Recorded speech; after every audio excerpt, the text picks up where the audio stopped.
Hello, this is Stuart Roberts, founder of Haircuts for Homeless, and welcome to the Hear Me, See Me podcast. I'm going to be talking to people who are truly inspirational to me. Some you may have heard of, and some you haven't, but you really need to hear their story. Hello, this is Stuart from Hear Me, See Me podcast. I've got a lady from Down Under today. She's Sheridan Rose Shaw. She's got a business called MAMAWEST, and she's a wonderful part of the hairdressing fame team in Australia. I do apologise. I can't resist the temptation to try and do the accent. Just shut me down. So, Sheridan, how are you? I'm good. If that was like an Australian accent, I'm not sure how well you did there, Stuart, but I will cover for you. Thank you. It's funny because, you know, as soon as I hear someone Australian, I start hearing it in my voice, but yeah, it doesn't come out properly, so I won't even do it. Don't worry. Yeah. I've been told I've been already speaking in a London accent, so it's crazy how quickly you can start to mould to your surroundings. Yeah. So, where was you brought up? What part of Australia was you born? Yeah, so I was born in Perth, Australia. My dad actually is from Manchester and was born there. And my nana has the thickest Manchester accent you ever did hear. Really? So, yeah. But she lives in Perth, and Dad has somehow lost his English accent. I think it was bullied in school, so it was quick to mould to his surroundings. Yeah. Yeah. So what was it like? What was Perth like then, growing up? Look, my parents were goths. They were in the goth scene, so they were very individual. They were, in the nightclub goth scene too, so there was a lot of partying on their behalf, and I probably wasn't very seen or heard when they were busy. They're both alcoholics as well, so that naturally had some kind of, I think, impact on me at that age.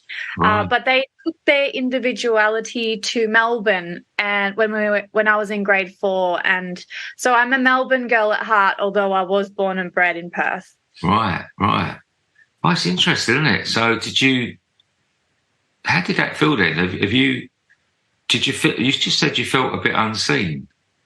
Yeah, I definitely felt unseen and unheard, and I think the trajectory of growing up, it kind of got a lot worse when my parents split up when I was 12. Right. I think we're instantly in defense mode, and Dad was kind of just looking after himself, Mum was looking after herself, and I was kind of in the middle of that, so was definitely felt seen, unseen, rejected, abandoned, because Dad was like full flight workaholism and kind of never home, and I chose to live with him at that age. So yeah, it felt really, really lonely. Right. Wow, that's tough. So what got you into hairdressing? What drew you to hairdressing?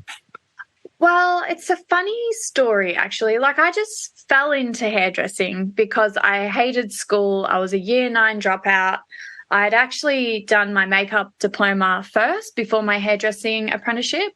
And by the time I got to the end of my makeup diploma, I was 14, fully qualified makeup artist. And I'm like, well, no one's going to respect me at that age, right? Yeah.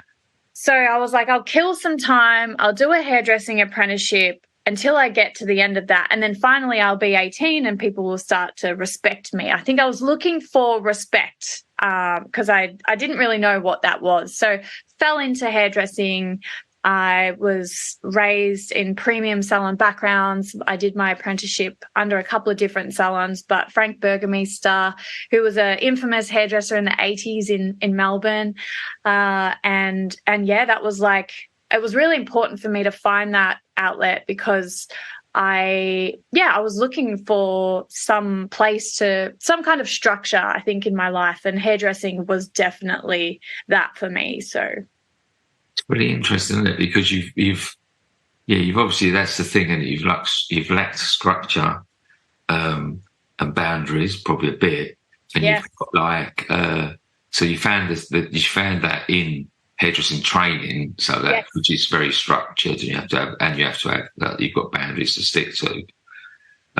But that thing you said, respect 3 or 4 times there, so it's that. I wonder where that come from. That searching for respect. Wow, I didn't even realize that. Yeah, respect is something that I think is super, important to me. It's like you know when you feel respected, I think, and seen. I think, I mean, have a look at me. I still love to feel seen and heard and acknowledged, because that's something I just didn't get growing up. And I spend a lot of time now self-soothing and seeing myself and hearing myself and my own needs, but it's taken a really long time to get there. And a lot of work. Yes, a bucket load of work. Well, we met the other night, and we've only known each other a few days, but we had an instant connection. I found you ever so interesting. We met at the L'Oreal opening of the wonderful new building. I mean, the building's incredible, isn't it? You know, Unbelievable. What a lovely, creative, open space that you can see it's been designed from scratch for a purpose. Yeah, that was wonderful. And then I was at the, I think I've been around the world this week, but I was in the Ergo launch for the Ergo brushes, and then you was there, weren't you? And you was like a little across the room type thing we did. And I didn't quite know whether I'd spoken to you the other night or we hadn't, whatever, but we connected. And then we had a chat, and it was so spookily coincidental.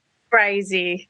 Wasn't it? There was a lot of stuff there, wasn't there? And so you don't mind me saying you're in recovery. I am. And as am I. For what I was quite shocked at, because you do look quite young for your age. You look younger. But then you said to me, I've been in recovery for 11 years. 11 years I've been clean and sober. Yeah. And I thought, well, she must have been 10 when she was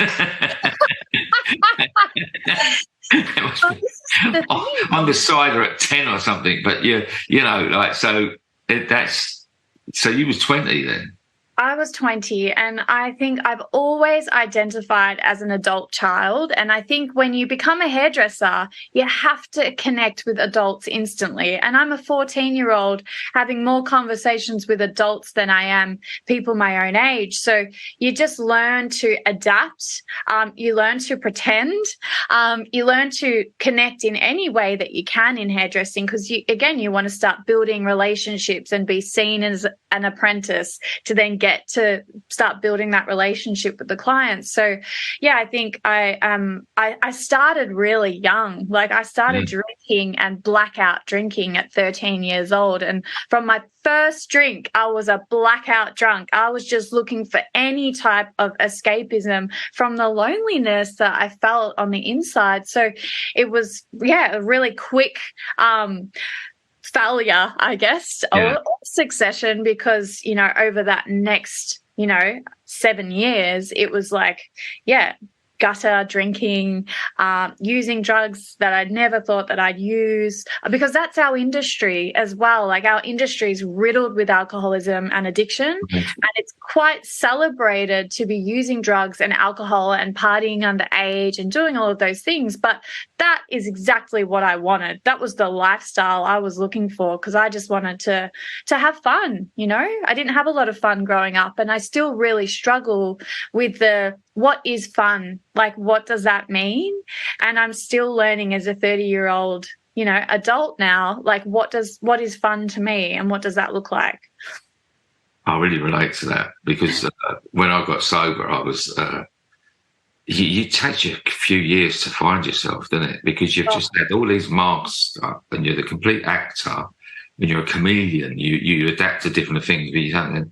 Then all of a sudden you're left with you, and it's very raw. And I think that's why people struggle for the first few years. It's like, that's where it's tempting to just slip back out there, because it's a scary place to be faced with the real you. And then it is what am I? What do I like? What do I believe in? What are my standards? And because you've lost them all, to be honest, you lose complete identity in yourself.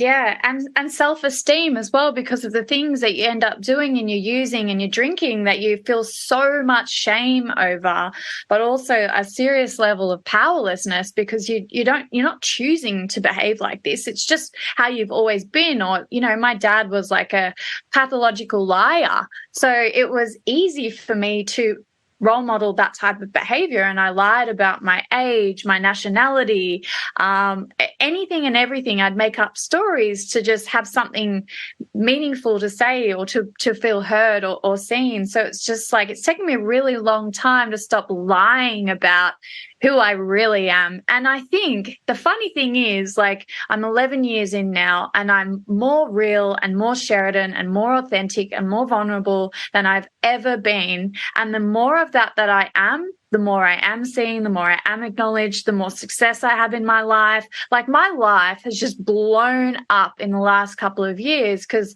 like you said, it takes years to really start to peel away the old beliefs, the old way of thinking, and learning, who am I? How do I be just that? And then, you get more and more encouraged to do all of those things once you get the milestones of success.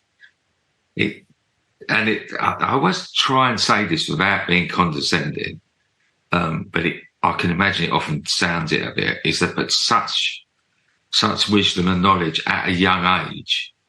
I mean, I can say it because I'm double your age, so I'm entitled to say it. But and that's the thing. I mean, I didn't even step into the rooms until I was 44. Yes. And the thought that you went in there and at 20. At 20. And she doesn't mind me saying my youngest daughter went into recovery at 23. Amazing. If you can do it. She's just coming up for a year now. I'm so proud of her. Oh, my God. Yeah. And that's the thing. I mean, I'd rather she hadn't inherited my ways, but I'm glad she's inherited the recovery. Yes. The bravery, because it's a brave thing we do. Yeah. Because the biggest thing is that people, human beings in this day and age, hate change. Yeah. And it's almost like a rebirth. You have to completely change everything about yourself, and that's scary for a lot of people. I know it was for me. Yeah, and not just once as well. It's like there's so many rebirths in recovery, and I'm currently going through one right now, and I'll probably get a little bit emotional about it because I'm in the midst of one at the moment. And, I think throughout my career, I've had such low self-esteem and self-worth, and that has literally oozed over my career and my skill set, and I've never felt good enough. But I'm on the Australian Fame team at the moment. I have a very successful salon. We've been in business for almost 3 years. We just won Victorian Salon of the Year. We won Australian Newcomer Salon of the Year.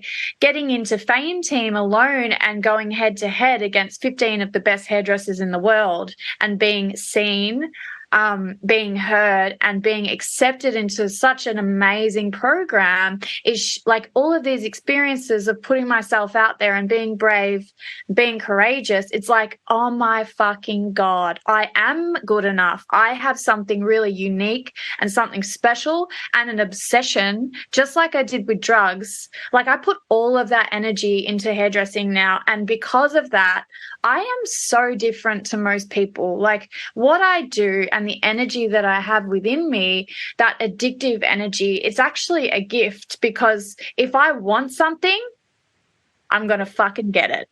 Yeah. And I ain't going to stop until I get it, just the way that I kind of did with like a bag of drugs. It's like, so, it's just this amazing transformation kind of experience that I'm going through, where I'm also expanding my business from 140 square meter space to 136 square meter space, and turning it into a wellness space with a yoga studio and beauty and hair, and going from a 12 chair salon to an 18 chair salon, because I had this experience of not just faith, but trust in myself, the action that I'm going to put into my life. No matter what happens, I'm going to be okay, because I have like this sense of safety and security within, because no matter what, I've stopped looking for people to look after me. Like, I'm now responsible for my life, and I'm going to live a life worth living clean, you know, because it's like we've got to have purpose and passion. Otherwise, it will be really quick to get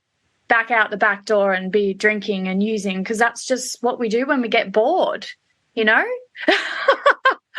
There was so many things. It was ping, ping, ping, ping. Because there was like, first one was, she's one of my lot, because she didn't say a little packet of drugs, she said a bag of drugs. So she's one of my lot. Yeah, bag of drugs. And so, yeah. And, you know, and what I loved as well, you said about you stopped waiting for people to look after you. You're starting to look after yourself and take responsibility. Yeah, that's a massive leap. You know, and then also the fact of, you did mention about faith and trust. Yes. And I think these two things get mixed up quite a lot.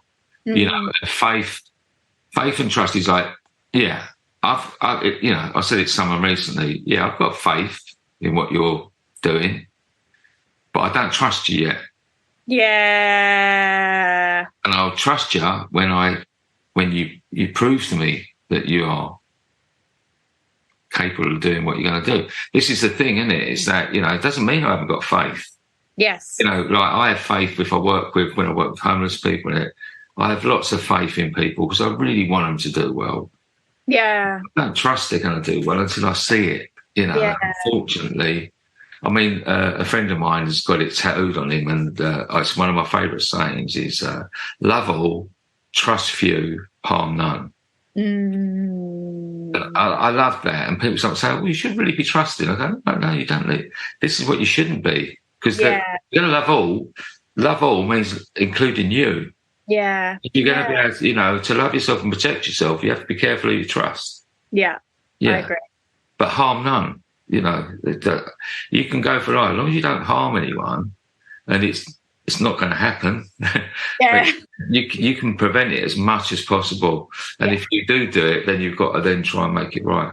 Yeah, exactly. Exactly. And I think there's a real humility in, I still harm people. You know, I have a business, I have a team, I make mistakes, I'm not perfect. But the one gift that I have in my life is I can go back to whoever it is that I might have harmed in the process of my learnings, because I'm still learning, and make amends, you know, and make it right. Like you said, just do whatever and acknowledge my wrongdoing. And I think most people, and as a leader, I think it's really important to show people that we can do that, because that's what makes things safe. Yeah, I love the opportunity to do that. It doesn't always come, and it's not always appropriate. If it's possible, it's always forgiveness is a great thing. It heals both parties. That's what people forget sometimes. People think forgiveness is giving in. If I forgive them, I'll give in. You know, like I'm letting them win, or I'm giving in. No, it's just the best thing you do for yourself. You know. Wow. We're getting to know each other, aren't we? We've gone deep. We've gone in deep. You know, we're not here to fuck spiders, as we say in Australia. I tell you what, the crazy thing is that you can even have any doubt. Those lists of achievements you've said and plans to achieve even more. How could anyone with all of that have any doubt? But then that's the thing, isn't it? You can say all of that, and it doesn't matter how much evidence is laid out in front of you, you're still going to doubt it. Well, you know, it's really interesting because I've been on Fame Team now, and Fame Team, the whole process is being mentored by some of the best hairdressers in the world, right? So you get to hear their stories, and it's all the same. Like we asked Jordan Robertson, we had a mentor session with him on Friday, and he's Guido's, you know, in Guido's payroll. So top 10 payroll, like living out his best life. And I asked him, like, have you got a confidence? And he's like, no. And I was like, does Guido have a confidence? And he's like, no, he doesn't. Like, he's still striving. And I'm like, holy fuck. Like, that's you know, I think, and that's the thing about our trade, it's like we can always strive. And because it is so creative, there's so many boundaries to break and push and to create something unique and different and something that hasn't been done before. How do you find confidence in when you're always striving? Like it's a really funny thing that I'm like wondering, is it even achievable? Probably not. Yeah. So where's the search? You know, it's like this search. I'm still such a seeker. I'm always looking to be better or to grow or to evolve or transform or find the next layer of creativity. And I'm so grateful to have hairdressing because like hairdressing has been the thing for me that I believe has really kept me clean, you know, like it's been the thing that I've been able to really like, yeah, just break through so many different layers of myself. And I'm actually a bit scared about what is going to happen over the next few years because like I'm just learning that I'm limitless, you know, and the things that I've done are fucking batshit crazy.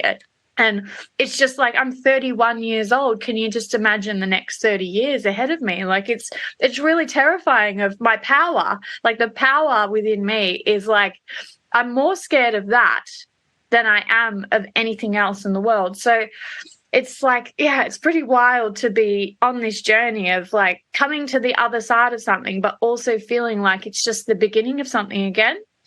Yeah. I mean, you've summed it up, and I think that people are often surprised that the fear of failure isn't as strong as the fear of success. Oh, it's so scary.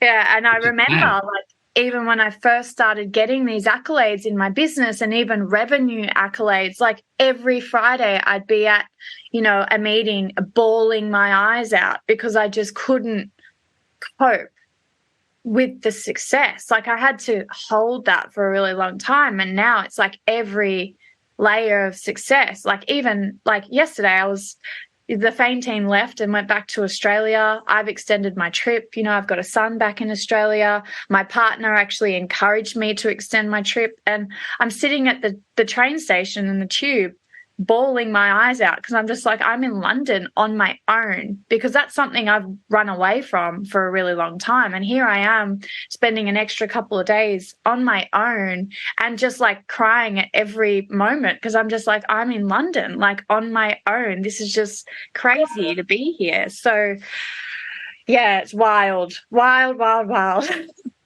got another coincidence now because time on our own is very rare. You know, and it's surprising how many people very rarely are completely on their own. Yes. If they're in relationships and stuff, you know, like they're always with people and with someone, and you know. And I did it a few years ago. It must be about 7 years ago. I was about 10 years sober, and I've been to Thailand for a couple of times with a friend of mine who was kind enough to give me. He took me, so he had companion tickets. He was the businessman. He had lots of points and whatever they are, and he took me out there, and he liked to be up all night and asleep all day. And I sort of, if someone takes you on a trip, you sort of have to go into their schedule. You feel obliged a bit, you know, within reason, but that was okay. It was good, and I thought I've got to come back to this place on my own and see it in the right. You know, I want to see it. I want to be up early in the morning. I want to see this thing. I want to go to bed at night. You know, all that stuff. And so I thought. I booked a trip to Koh Samui in Thailand, and then for a week, and then I was flying to Bangkok and meet my son and my son-in-law for a week in mainland Thailand. And I got there and I arrived, and I thought I'm just going to chill for a week and get my thoughts and almost as soon as I landed, I was hit with the biggest fear I'd had in a decade, like 10 years of.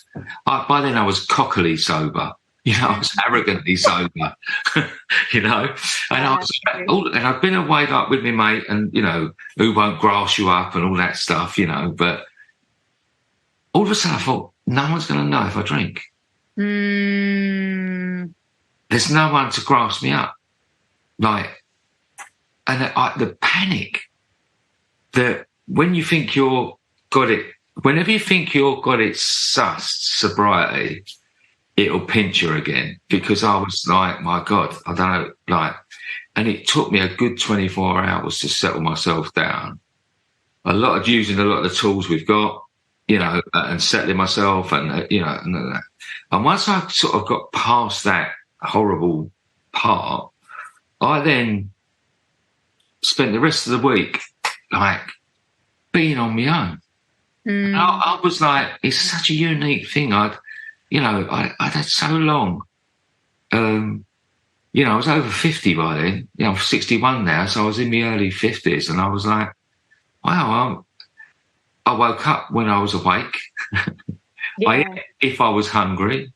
I went to sleep if I was tired. You know, it was really, and talk about freeing. I learned more about myself in that 1 week, you know, and it's an exceptional thing, isn't it? You know, I don't know how you are in your 2 days on your own. Well, it's like, you know, I spoke earlier in the beginning of this podcast, this feeling on my own of loneliness. Like when I was neglected and abandoned growing up as a child, I was on my own. So that when I'm on my own, it's like all of those feelings of loneliness start to arise, and I've got to process them. I've got to feel them to heal them. And you know, like I was, severely neglected as a little girl, and my dad, you know, wouldn't even buy food, and I'd have to start stealing money from his coin jar to go to the shops for dinner. And then when I did ask for my basic needs to be met, I got turned with a choice of, do you want food or do you want the internet? And internet at that time was like my only source of connection. So it's like, of course I'm going to choose internet over food. So it's like, you know, when I'm on my own and I'm in London on my own, and when Fame Team was leaving, you know, and I'm now on my own, it's like all of those like old fears start to come up. But what's really beautiful and powerful is having the faith and the trust of even extending the trip and knowing that I'm going to be okay. It's like kind of like I could have gone back home. I could have, with my team, I could have stayed in my comfort zone. But now I get this other layer of knowing that I'm going to be okay no matter what. And I'm going to look after myself again. So, yeah. That's wonderful, isn't it? It's good for me as well, because it meant you could do the podcast at a reasonable time of day. Otherwise, I've done an Australian one before, and it's like, you're either doing it 11 o'clock at night or 6 o'clock in the morning. It's hard. It's really hard. And I get to grow the relationships that I've met with some of the people that I have been on and met along the journey. So it's, but none of this would have happened if I didn't trust my instinct of extension. And, you know, London, I feel really like I'm meant to be here. I feel like I've always meant to be on this side of town. And even like, I'm going to get really emotional again. I'm so sorry. But looking at every building, like you guys are probably used to it, but it's like every building is beautiful and it has heritage and meaning and history. And it's like the energy of the buildings are kind of like pulling me in, and I'm like feeling so emotional and so inspired, and so like something's happening internally. And I think that, and I'm also realizing traveling across to the other side of the world is that I am such a small part of this universe, and I think I'm fucking Jesus Christ sometimes, you know? Messiah. Got the God complex, yeah. He's not the Messiah, he's just a naughty boy.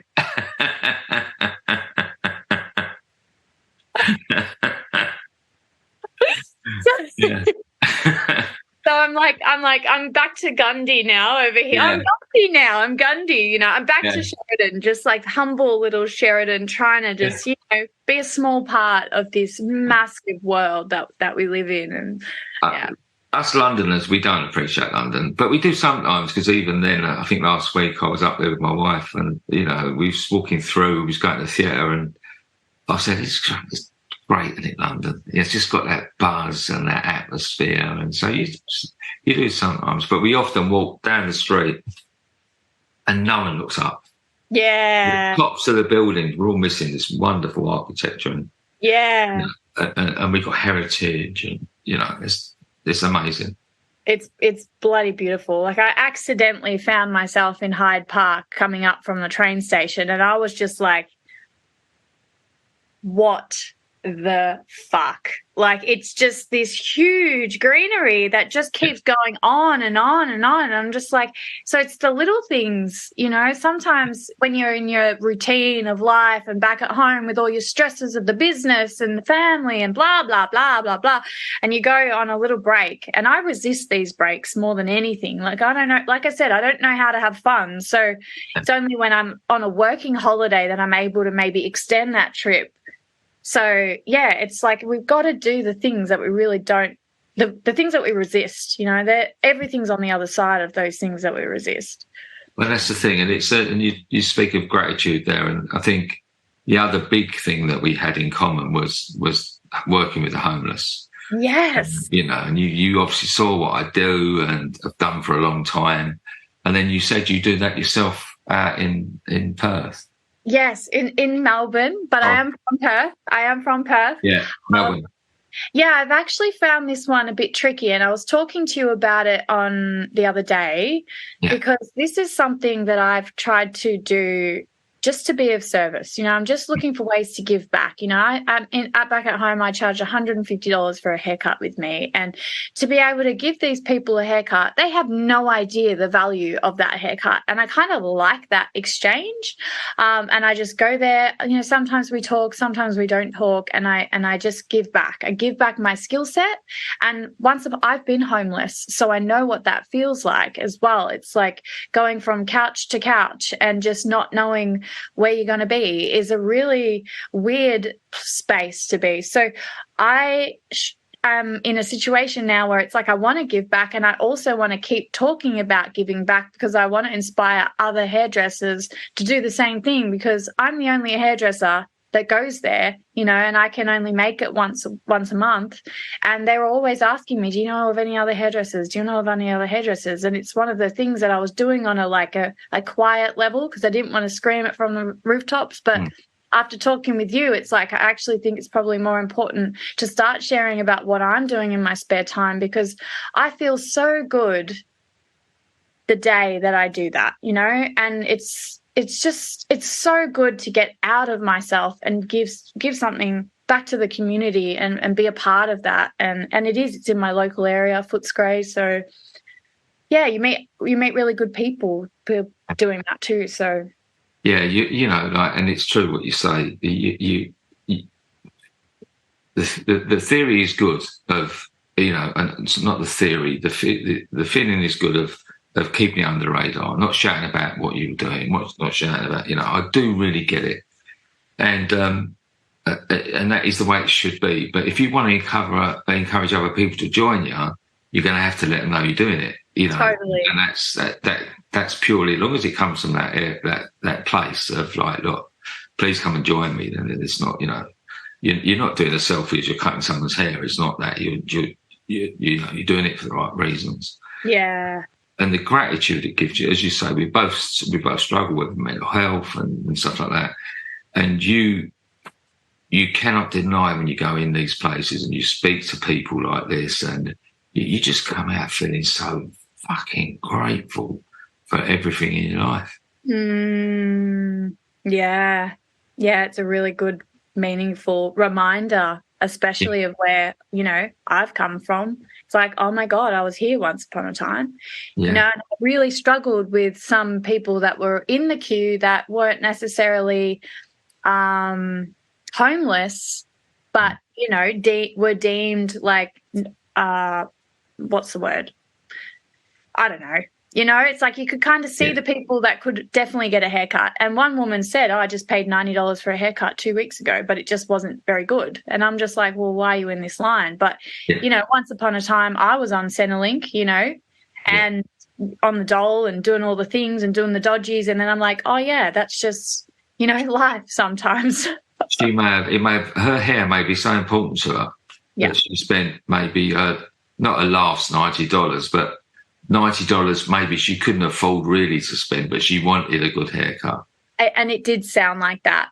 Yeah. So in the end, you know, I saw her another couple of weeks after that, and she's like, yeah, I feel so much better about myself. And it's the power of good hair, because our philosophy at MAMAWEST, which is my business in Victoria, Melbourne, is life's too short for shit hair. And it's true. It's true. What a great quote. What a great soundbite. Life's too short for shit hair. It's true. And we're going to start an education next year as well called Life's Too Short for Shit Hairdressers, because my God, is there many, you know? So, and that's what I love. It's like some people don't even come into the salon, but they see on the door, Life's Too Short for Shit Hair, and they have a little laugh. And don't we know it to be true? Like I've had terrible haircuts in my time as well. And we know how that feels. So the power of a good haircut is, you know, a gift.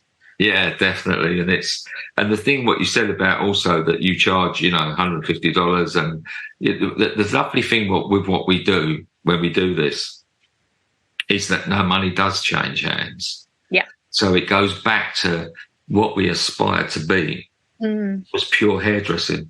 It's purely, I'm giving you of me. Yeah.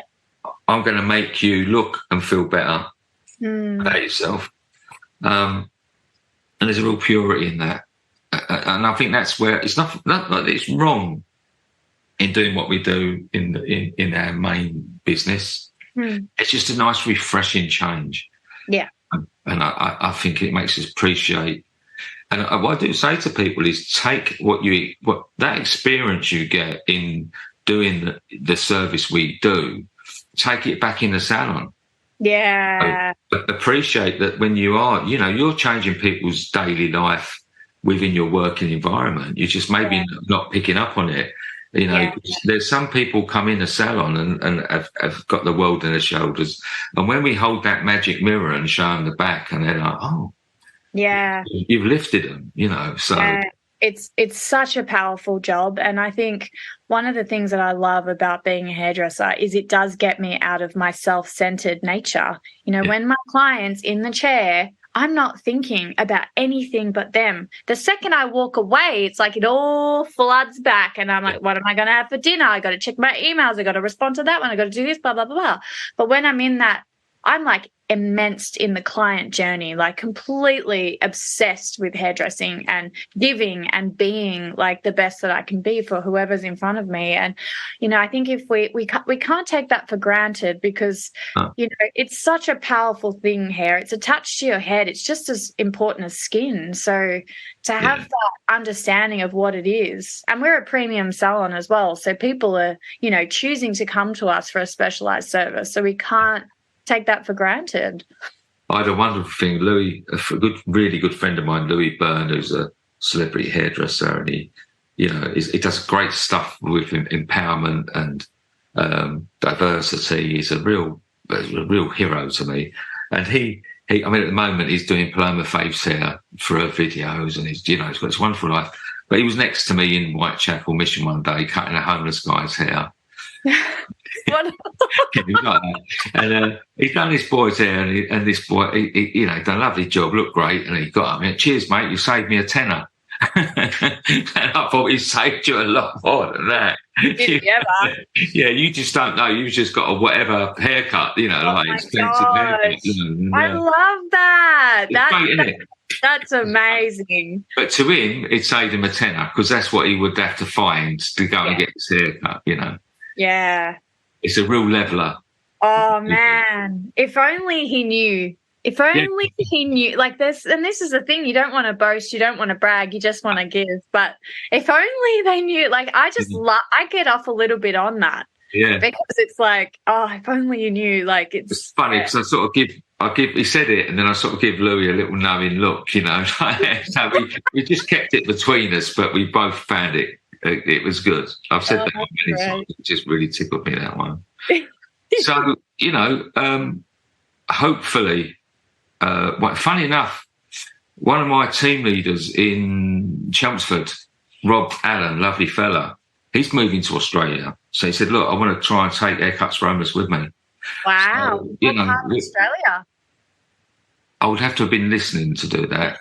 It was to be all fair to Rob, it was I think it was day 3 of Salon International. So by then my mind was absolutely frazzled. I just was, you know, he told me he's going to Australia, and, you know, he looks really excited, and I'm excited for him, but it was full up in there, so it didn't go in. But it's a big place. I won't even guess. But yeah, definitely. You know, like it's got to get out there. I mean, there's people out there doing it already, but we've got a lot of experience in the pitfalls, and you know, we've done a lot wrong, and we've learnt by them, and so we know how to do them right. So we're open to anyone to, you know, pick our brains. In fact, I did get an email this year from some people who were doing it, and I gave them some advice, and they, you know, it was a day they were doing, and they came back to me, and it was a great success, you know. So it was nice to be a tiny part of that in such a long way, you know. But yeah, I'd love to. You know, anything you need advice on, don't hesitate, and maybe we can help you to grow it bigger. More people involved, you know. Yeah, definitely. Yeah. Well, I knew I was going to enjoy it. You know, for 2 people who have met twice remotely in a week, we ain't done bad for a good chat, have we? Really? I always find it really interesting how we find each other. You know, like I had this other really profound experience where the UK Fame team and the Australian Fame team met for the first time ever in Fame team history. Like, we've never been able to collaborate and connect. And at this dinner, there's this young guy on the table, and he's telling me he's on stand at Salon International, and I was looking him up on Instagram, and I accidentally clicked the photo next to his collection, and it said, I'm 3.5 years sober. And I was just like, I just said to him, are you in recovery? And he's like, yeah, I'm 3.5 years. And I'm just like, what the hell? Like, we just find each other. Like, I think there's a real spirit about us, because we are in the world trying to do good things and live like spiritual principles, and, you know, be in touch with not just ourselves but our surroundings. So it is profound how we just end up connecting with the right people. And one, I guess, bit of advice I would say to anyone that's listening is the theme that I've had across the week is, if you have that eye-locking moment with someone, you just got to go and talk to them, because that's energy trying to connect you with someone. And I really believe that's what happened with you and me, because it was the L'Oreal thing, and then it was the next day thing where we were just meant to have a chat, and we did, and here we are. So how great is that? Yeah.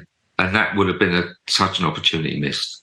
Oh, my God. Can you imagine? We wouldn't even be here. Like, it's just, it's just crazy. Just be brave. People, just be brave. You know, what's the worst they can tell you to piss off? You know, it's not going to ruin your life. It might ruin your evening. It won't ruin your life. So Yeah, 100%. Well, it's been fantastic talking to you. Thank you so much. I don't have to say keep in touch, because I know we will. We will. And I wish you all the best. You know, and maybe one day I'll get out there and see your beautiful new super salon. Yeah, 2024. MAMAWEST 2.0. Yeah, that's the one. And maybe even join you on the front line there as well. Yes, please, and thank you. Yeah, lovely speaking to you. Thank you. Thanks for listening.